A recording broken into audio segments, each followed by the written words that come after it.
Assalamualaikum. How are you today, students? I hope that you are in a good condition today.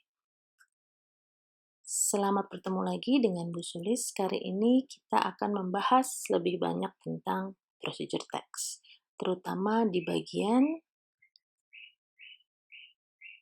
persamaan dan perbedaan. Let's start.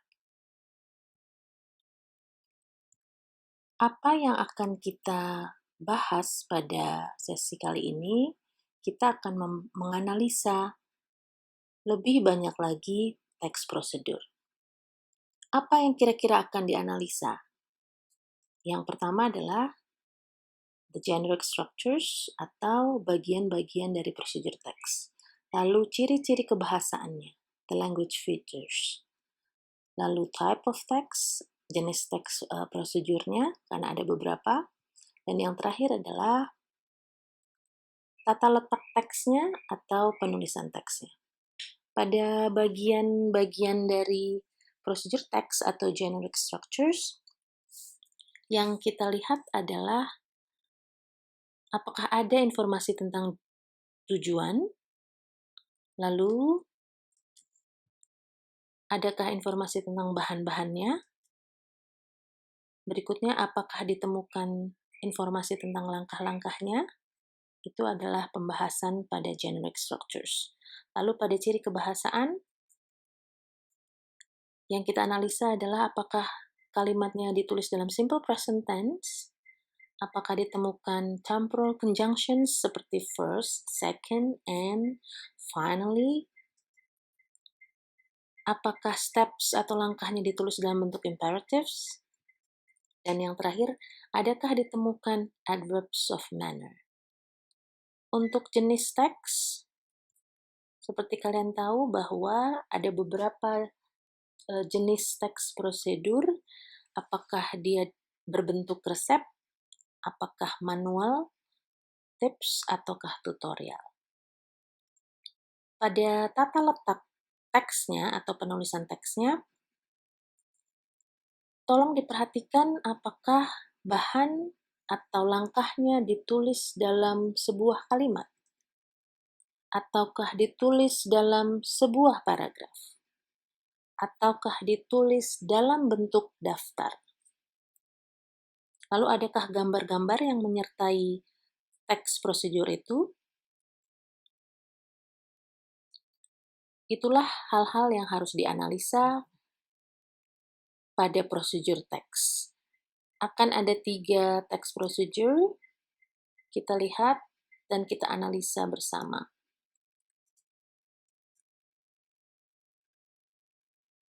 I give you some time to take a look at them.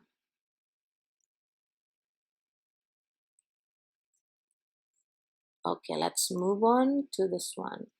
Kita akan membahas persamaannya dulu dari 3 teks yang sudah tayang tadi.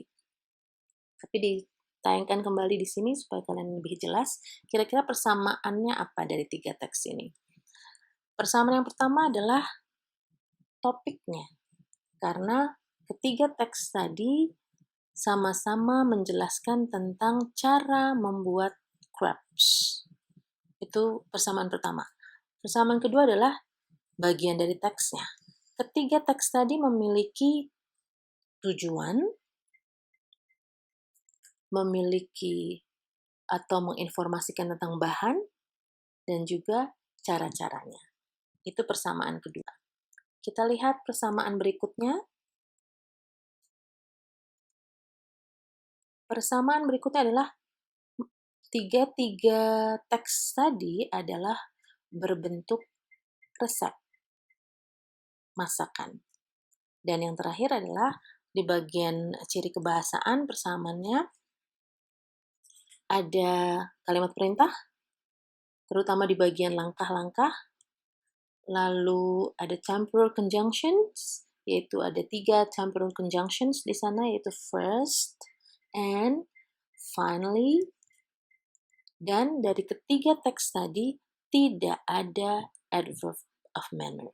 Finally bukan adverb of manner, tetapi temporal conjunctions.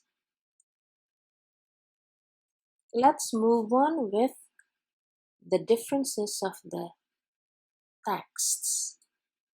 Kira-kira yang pertama adalah apa perbedaannya? Judul.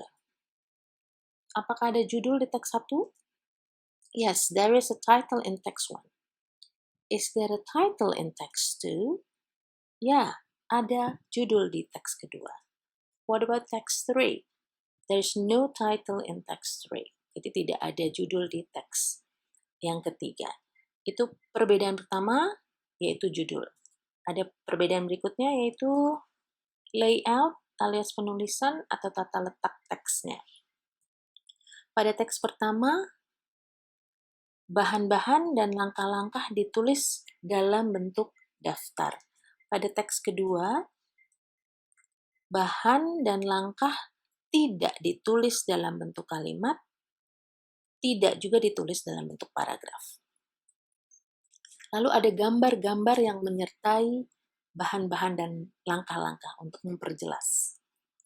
Bagaimana dengan teks ketiga?